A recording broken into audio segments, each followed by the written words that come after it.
Hey guys, welcome to another podcast. So this is a very special podcast. It's podcast number 4, and I am joined with a Roosh V fan. So before I've been delving into the NoFap community.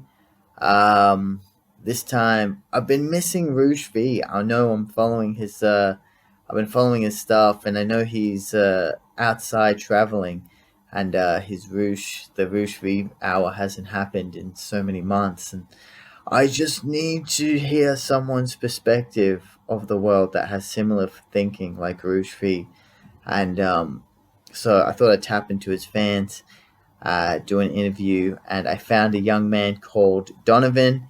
He's born and raised in America, but ethnically wise Vietnamese, and he relocated back to Vietnam.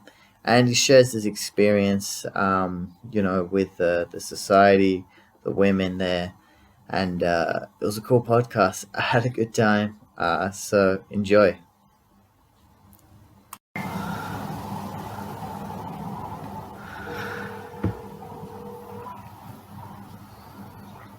Hey, Zaid. Hello again, Donovan. Hello again. Just for my audience, I just let you know that we had a podcast. We're about 5 minutes in, and then the voice recorder there wasn't working the whole time. So I'm thankful that I caught it. Then I would be so upset if we did a whole show. Yeah, that would suck. That would be so bad. I would cry. And it's happened to That'd me. be pretty bad. It's happened to me in the past when I've tried to do like podcasts or YouTube. I've done something, and then something technical goes wrong, and then I just give up on my They're the worst. You just give up on your dreams to do anything on YouTube just because of one technical error. You're like, oh, I don't. Fuck my dreams. I'm never trying again. Yeah, no, they're annoying. They're annoying, but it's like a rite of passage, I guess, for every podcaster and YouTuber. Yeah. Who knows? Who knows what God's will is? Yeah, so we started the last conversation about Roosh V.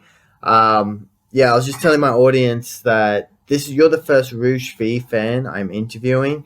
We both love Roosh V. He has my honor. Yeah. Oh man, I'm honored as well, and I'm honored just to even talk about the guy because, we both found him on Pickup doing pickup stuff, and at the time Pickup was the truth because.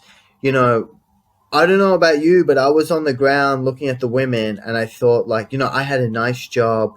I was decent looking. I had a great body. I had things. I had money, but the women didn't like me. They didn't I was a good, nice man. Like I was nice to them. I want to give them money. Like what a simp is, what they call a simp. Yeah, today. On paper, you were good on paper, right? Yeah. You had like all the qualifications, but there was something missing.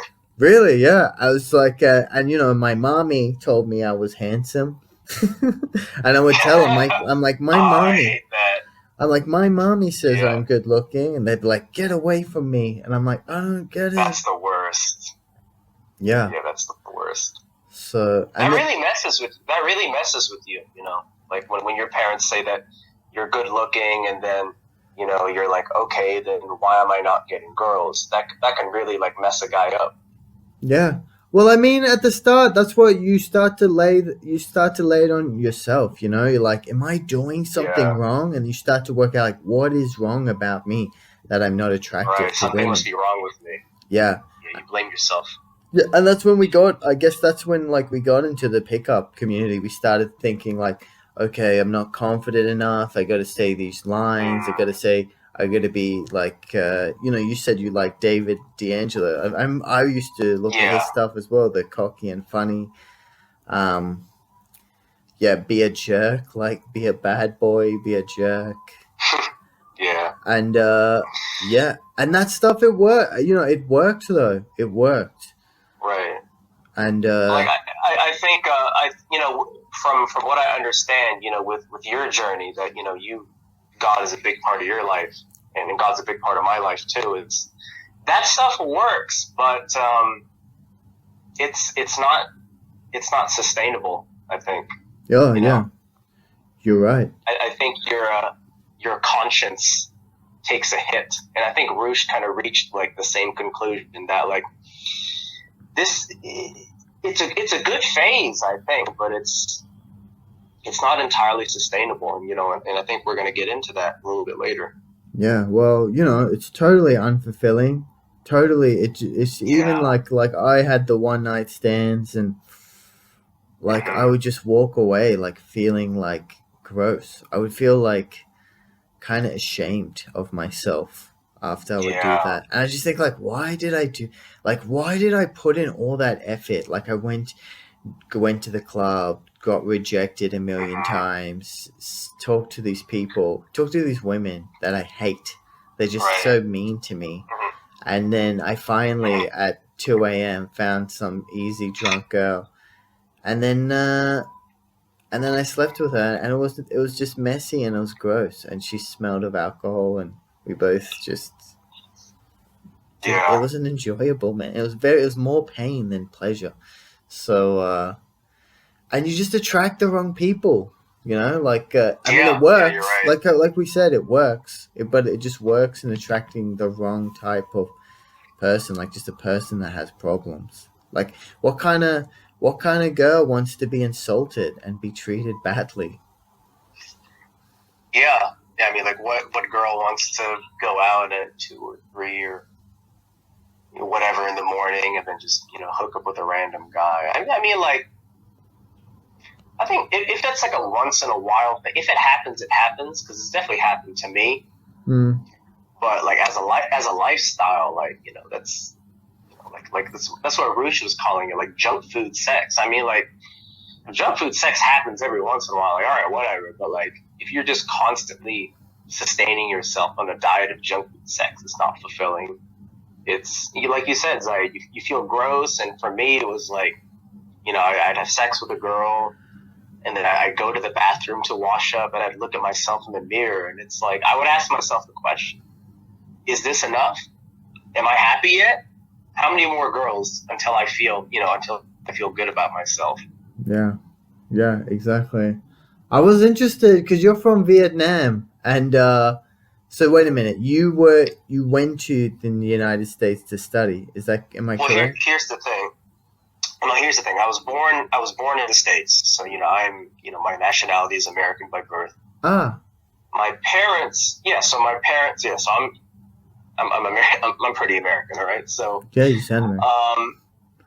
But my parents were originally from Vietnam, and I lived in Asia before. I studied abroad in China when I was pursuing like a BS political science diplomacy degree, whatever. But the China trip was amazing because I realized, hey, there's a world outside the U.S. that is very enjoyable. That's fun. I actually had so much fun in China that when I went back to university, which was like in the New York area, I went out clubbing in the New York area, and I was like, this kind of sucks. It's pretentious. It's expensive. The people are not very like welcoming. And in China, I had like a lot of people say a lot of different things about China, and I won't speak to the politics of the country, but I'm just speaking about my experience in Beijing back in 2013. Yeah. It was amazing. I had a great time. So it left a really good impression on me that after I graduated, I kind of meandered a bit after graduating in 2014. And then I was like, wait a minute, like, why don't I just, like I have an American citizenship, I have a university degree. Why don't I go back to Asia and try that out for a couple of years and see what I can do? Yeah. Because I felt like I was stagnating back in the States. So I decided to go to Vietnam because, I know the language. My parents are from there. I've been there twice when I was a kid. That's so cool, man. Yeah. Cool story. Yeah, continue. And then try it out. Yeah. And then, I came to Vietnam, and I can say that it was a catalyst for many amazing things in terms of self-development, in terms of game, and all that. And whatever guy says that like getting girls in Vietnam is easy has not been to Vietnam, where they haven't been with attractive enough girls, because Vietnamese girls they're pretty tough. Like, you got to put in the time, you got to get to know what they're all about, and they're not easy. So whoever is saying that Vietnamese girls are easy, they need to re-examine Yeah. their beliefs. That's not true. But Vietnamese girls they're amazing. They're smart. They're much more. They hustle much more than Western girls. They're feminine, and they're really beautiful. That's, what can I say? Yeah, yeah. I was going to say, man, is there like, do you get like just about like a sense of belonging to, like being Vietnamese background and going back to Vietnam where you're ethnically from? Like I'm Arabic and I was born in Australia, and I was just like, I just feel different. Like I just don't, like I'm not the same as Sorry, where were you everyone. born? I was Where were born you in born, Steve? Australia. Australia. Okay. I have an Okay. Australian Gotcha. accent, so I say it differently. Australia, Australia. Uh, yeah, and but when I went to visit Middle Eastern countries, I was like, oh man, like everybody looks like me. Like there's a million me's Right. around, and I'm like, I belong. Like I belong here. Right. Did you get that feeling as well, just being in Vietnam, like just being around the same type of people? Well, here's the thing, Zaid. Like when I was living in the States, I actually wasn't attracted to Asian girls because and I have no idea why. I think it's because all the Asian girls I came across were just very ugly for whatever reason. They were just not good looking, Are they kind of and westernized? they were They westernized too. yeah, exactly. There was, and I'll tell you this: like Western Asian attitude. girls born in Asia and Asian girls born in America, like their bone structure is just different. Like Oh, I'll look at the two and like I don't know if there's something in the food, maybe it's the hormones, but oh, yeah, they really look different. And of course, their attitude is, it's not very enjoyable. So I was kind of turned off from Asian girls, from a young age, and I was kind of like more to, like you live in America, so you're going to be attracted to like white girls, Latina girls. yeah. It wasn't until I went to China where I'm like, holy shit, like Asian girls are hot. Where have these girls been my entire life? They're really beautiful. What do you mean, And like then when I went back like a Chinese, like a village in China, or just anywhere in the no, city? I mean, just Beijing, like just Ah, going straight to the source. yeah, Because like wow. I'd seen Vietnamese girls from the West, Chinese girls from the West. I'm like, they're whatever. Mm, When the first time I went to China, I'm like, holy cow, Asian girls are beautiful. Like what? I had to go to the source to find that out. Then when I went back to Vietnam, I'm like, wow, Vietnamese girls are amazingly beautiful. Like they must have just sent all the ugly ones to America or something. They're keeping all the beautiful ones, yeah, right at the source. So I was like, wow, like, this is something. So damn. I kind of rediscovered my attraction for Asian girls, and What about the it's what about the attitude? Are they more like traditional? Do they like men? Like I just find like in the yeah, Western countries, it's just a general hate for men. Like it's just they've yeah, been brainwashed to hate men. Like it's just a general entitlement and hate. And I never want to make this show about shitting on women. This is just general yeah, observation on my life and what I experience living my life. And these women are victims from the society, of course, and I feel extremely sorry for them. But they've been brainwashed by the media and society to have a you're right. general entitlement and empowerment and resentment and hate towards the opposite sex. Right. Did you feel like that was less in China or Vietnam or the same thing? Or do you still feel like it was Well, still to kind of there? answer your question, in several ways, I think that I don't want to lay everything at the feet of Western society, but I feel like, society in general, or at least in the West, from my experience, has kind of just made men and women not like each other. Yeah. They've made them very unhappy. They say, women, you should be more masculine. Men, you need to be more feminized. And by just kind of turning things on its head, nobody knows where they're supposed to go. They don't know how they're supposed to be. And they're Mm. very unhappy. And men and women don't trust each other right now in the West. And I think that's what makes people very easy to be controlled.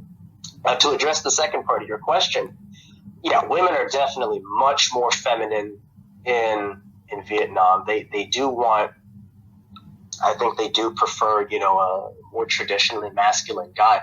But I see some of that Western influence creeping over to Vietnam. Oh, It's it's not as bad. as the West, trust me. But it is slowly creeping over. Girls are, they definitely do want to make their own money. But also the point is culture. The Vietnamese women have always been they've always known how to hustle. Like at a very young age, they'll start online businesses.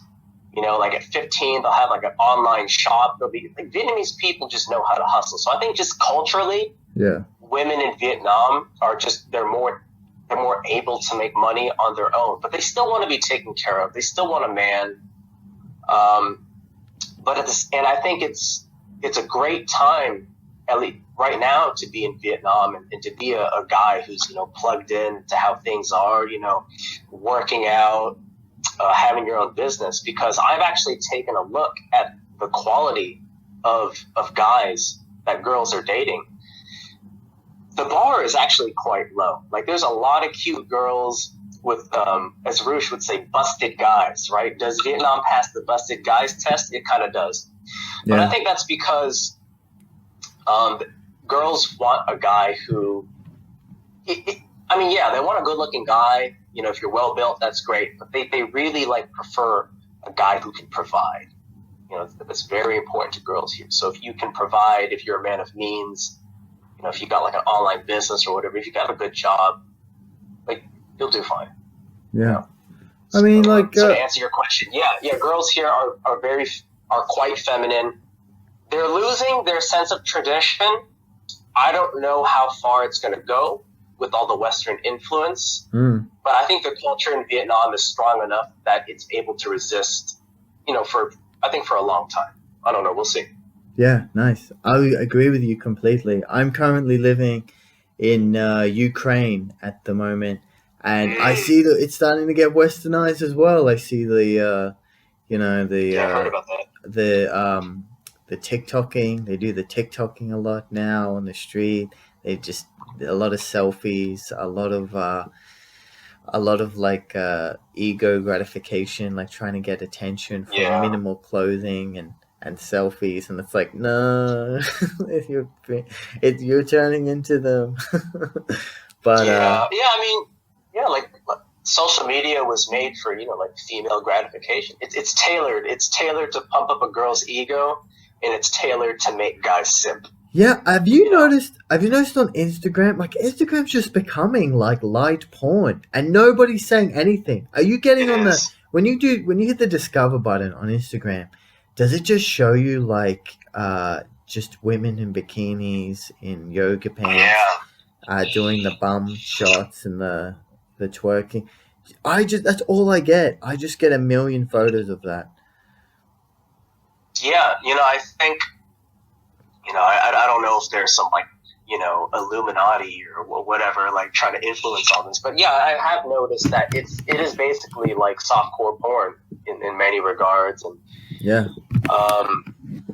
and like you said, it's harmful to girls. Imagine growing up a girl and having this, being told that you got to whore yourself out if you want anybody to like you. You got to show your ass. That's how to gain value. The day and age we live in is destroying both sexes, both men and women. I don't think anybody's happy, And I've been involved in education for the past 5 years, and I've just noticed more and more younger female students. They're wearing shorter shorts. They're wearing crop tops, and it's no, you're fucking 12. Put some fucking clothes on. Don't do that. I had a student one time. She's probably around 15 or 16. And she comes in, booty shorts, crop top. And I'm like, is your clothing grandma approved? She's like, what do you mean? I'm like, if you went to your grandma like this, is she going to approve? And the girl was like, oh, shit. She had oh, shit, I kind of dress like a slut right now. Yeah, and so the next class, she came with just a normal t-shirt and long pants, and I'm like, that's good. Grandma approved. The grandma approved clothes. Yeah. I don't want. Yeah. I've been kind of weird my entire life. Ever since I was in high school and I saw short shorts were becoming a thing, I just knew in my gut that it's attractive to me as a male, but this can't be good for society. I used to just be so confused, man. Like my whole teenage years and 20s was Mm-hmm. just confusion. It was just like, because I was like, I didn't understand how to lie. It's just built on lies, you know? Like you Right. go to the shop and the women aren't wearing anything. Like in Australia, it's so hot. So from the beginning, Mm. the girls just, they don't wear anything. They wear like shorts and Right. bra tops. I don't know. And I would go to the shop, and I was like, I'm so horny. How do I want, but I don't know how. And I see like the other guys. They'd be like, Hi, how are you? How's your day? Oh, what did you do yesterday? Like they Right. just lie. Like they just pretend. Like they didn't think like I'm thinking. Like I want to have sex with this Right. girl. They're just really good Yeah. liars. Like you go to the beach and there's just women in bikinis and everyone's like Mm-hmm. doopity, like the men are like doopity doop doo doo, like they're just walking around like nothing, no big deal. But inside their brain they're like sex, sex, sex, sex, sex, sex, sex, sex, sex. Yeah. But they're like doopity I doo. Ooh, what's that? Oh, a bird. Like, shut up. You're a liar. no, So, I agree with you, man. I think this overemphasis of sex, and like that's the thing, right? It's all about balance. There's nothing wrong with sex. God, if sex was bad, then like I guess God would just make it so we can't have sex. But it's been corrupted. It's been perverted to control us. To control us. yeah, And with like you go on Instagram, you look outside, sex everywhere. It's like, pair of titties or like a booty. It's controlling. And I think it's used to control men. Like a lot of my students, like a lot of the male students, I know they're looking at porn. Like I'm always listening. yeah, They think I'm not listening, but I'm always listening. They're like, oh yeah, I'm watching Japanese porn, and they know all this stuff, and it's just like yeah, it allows us to be easily controlled. yeah. Sad, man. Very sad. Very sad. Yeah, Yeah. it's the same, and it's creeping into traditional, very traditional societies. Like Mm. I've been to like Syria, Dubai, Lebanon, like very Muslim countries, and I talked to Yeah, like, what is it like in those countries? man, it's different. It's different experience.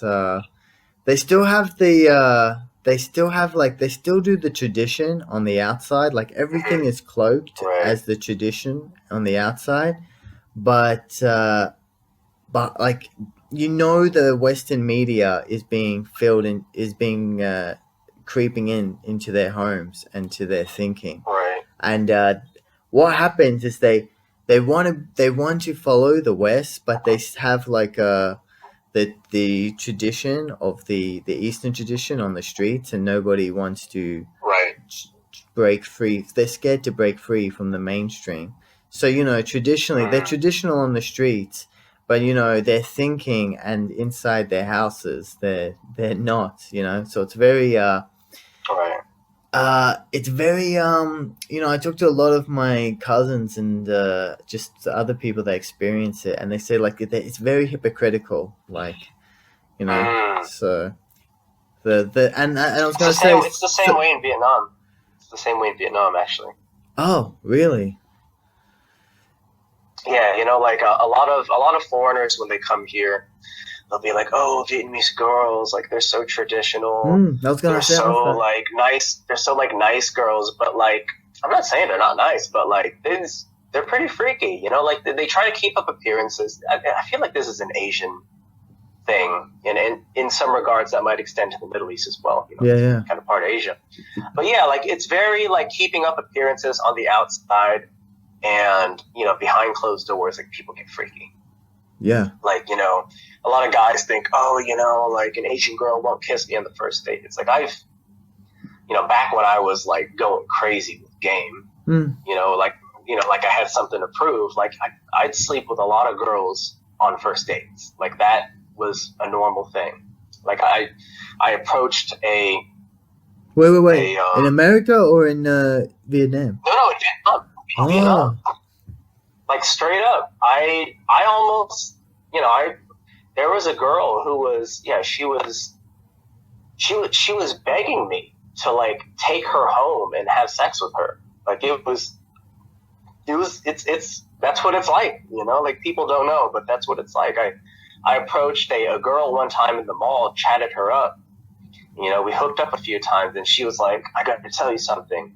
I have a husband and kid. I'm like, oh shit. Like, I've been in an affair with a married woman this whole time. So, like behind closed doors, a lot of crazy things happen.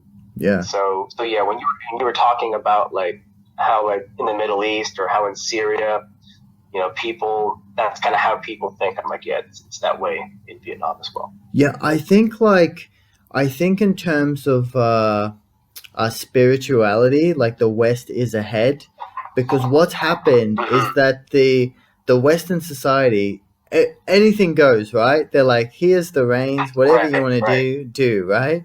And so the spiritual rot has been so much quicker in the West, like the rottening, like go out, follow your desires, and then plunge yourself into depression and nihilism and apathy, right? The spiritual rot accelerates, but in the traditional societies like the Middle East or Vietnam, it's a gradual rot. Like they can't just plunge, they can't just dive right in, so they're not aware of the bad stuff, so they want it, but they can't get it so easily, so they're not spiritually ahead. They can't understand how it's wrong. Well, we have a deeper understanding how that is a bad and terrible life, where they're still curious. Oh, yeah. You know what I mean? I think it's interesting that you say that, because I think, at least from my experience in Vietnam, and I don't want to apply this to like everybody in Asia, but in terms of just life's hardships, they're very used to life's hardships. Yeah. Like in terms of, working to put food on the table, divorces, fathers leaving, and all that stuff, and just having to like deal with life's hardships. I think Vietnamese people and maybe to some extent Middle Eastern people and other people in Asia, they get it. They get life's hardships. They're no strangers to working hard. But when it comes to like this whole culture war stuff, this whole social rot, I agree with you, Zaid. I think they're still very innocent when it comes to that, because they haven't been exposed to that. They haven't been really in the eye of the storm of this culture war like the West has. Yeah. Sometimes it just comes down to the standard of living, because in the West there's you have money, so you can just go out, do whatever you want, right? And the government, if you don't have a job, the government will give you money. But in these countries like Syria or Lebanon, like for the woman, like she has to get married, find a man. A lot of the time they just have to live a traditional life, get married, have kids, stay at home and rely. And so the man has a value, and so the woman has to act right, so she has food on the table and he doesn't divorce her. Exactly. And the kids get looked after. Well, in Vietnam, they don't have alimony. They don't have child support. Like, if the dude leaves, like, you might be pretty much fucked. And it's your mom and dad who has to help you take care of your child. Like, there's a lot of single moms in Vietnam. And well, a lot of those single moms are pretty attractive. But, like, there's a lot of single moms in Vietnam, and a lot of them are very hardworking, actually, to take care of their kids. Or, like, if they don't have the means, the kid might move back with her parents, and they'll take care of the kid while she, tries to build something for her and her child. Like, there's not a lot of social welfare in Vietnam. It's very familial based, which is something I'm very glad to see, is that the family is still a very tight structure. Life is not as atomized like in the States. Yeah, because it's harder. They need the family in order to survive the life, but they haven't. But they haven't understood. They're still curious about the West. Like, I go to Syria, and all my family's like, I want to live in Australia. They're so jealous. They're so desperate to live in Australia, and I'm like, no, I want to live in a village in Syria, in a mountain by myself. I want to live here with no one away from everything. Do you have family in Syria? Yeah, my dad's family is in Syria. Yeah. Cool. Do you guys have this dish called kapsa, right? Kapsa chicken. Kapsa chicken. I don't know. It doesn't sound familiar. It's like rice with like almonds, and there's like a stew, and there's usually like stewed chicken or stewed lamb. I'm just asking because I've been going to this Middle Eastern restaurant in Vietnam, and the food is amazing. And I think they're from Syria. Yeah. I'm just saying because the food is amazing. So like, if you want to live in a village in Syria and just eat that food all day, like I can't blame you, man. That food's amazing. Yeah, I mean everything. They have so many dishes, but all of them are just rice, meat, yogurt, and just in different variations. And I just think like, man, this has just come back to when they lived in a desert in a tent, and they just had like rice and a goat. Hey, goat meat's pretty good. I mean, I love Vietnamese food. I've always loved Vietnamese food. I'm very privileged to have been raised with kind of Vietnamese food and some Vietnamese cultural values. What about you, Zaid? Would you say that you were raised with that kind of food and a little bit of like, Syrian cultural values? Yeah, my mommy's Syrian. She used to cook. When I was a kid, she would cook Arabic food, and we had the Quran writing on the walls, and it was traditional. I lived in a traditional household, but then when I stepped outside, it was completely different, westernized. So man, it's so cool to. I feel like we have a similar journey. Like we have a similar story. Like you've grown up in America, you're from a different ethnicity, and then it's cool how you've made your way back to the homeland. Yeah, and like I told you earlier, it's just a lot of things have happened since I've come to Vietnam. A lot of self-development things, like if you looked at me 5 years ago and today, it's a completely different person. Same, man. Same. I've in terms of like confidence with girls, kind of moving away from the fact that like finding my value in game. Like like meeting girls is still a part of my life, but I don't feel like it's tied to my self-worth. Yeah. I don't feel like I have something to prove. And I've met a lot of great friends along the way. A couple from like the Roosh community, but not really that much. Just getting a lot of confidence and also just getting a lot of confidence in terms of girls, life. I took up boxing. I did a little bit of amateur boxing a couple of years back, so that was a huge confidence boost, and nice. It's been amazing. Vietnam's been very good to me. Yeah, nice, and, man. That's so cool. Yeah, man, we passed we passed the 30-minute mark, but man, we have so much more to talk about. I want to get you on for another show.